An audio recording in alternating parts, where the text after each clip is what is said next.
ناظرین، کیا آپ جانتے ہیں کہ امریکہ ایک ایسی جنگی مشق ہار چکا ہے جس نے پوری امریکی عسکری سوچ کو ہلا کر رکھ دیا تھا؟ یہ کوئی فلمی کہانی نہیں، یہ حقیقت ہے۔ سن 2002 میں امریکہ نے ملینیم چیلنج کے نام سے تاریخ کی سب سے مہنگی اور بڑی جنگی مشق منعقد کی۔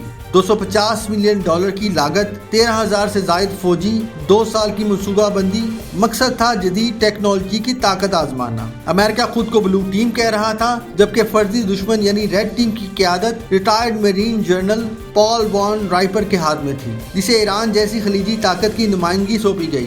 لیکن کہانی یہاں پلٹ گئی۔ دوسرے ہی دن جنرل وان رائپر نے وہ کیا جس کی امریکی اسٹریٹجسٹ نے کبھی توقع ہی نہیں کی تھی، نہ جدید سیٹلائٹ، نہ مہنگے سسٹمز، بلکہ غیر روایتی جنگی حکمت عملی۔ انہوں نے ایک ساتھ کروز میزائل داغے، چھوٹی خودکش کشتیاں بھیجیں اور امریکی بحری بیڑے کو سنبھلنے کا موقع ہی نہیں دیا۔ نتیجہ، صرف چند گھنٹوں میں 19 امریکی جنگی جہاز ڈوب چکے تھے، جن میں ایک ایئر کرافٹ کیریئر، 10 کروزرز اور 5 شپس شامل تھیں۔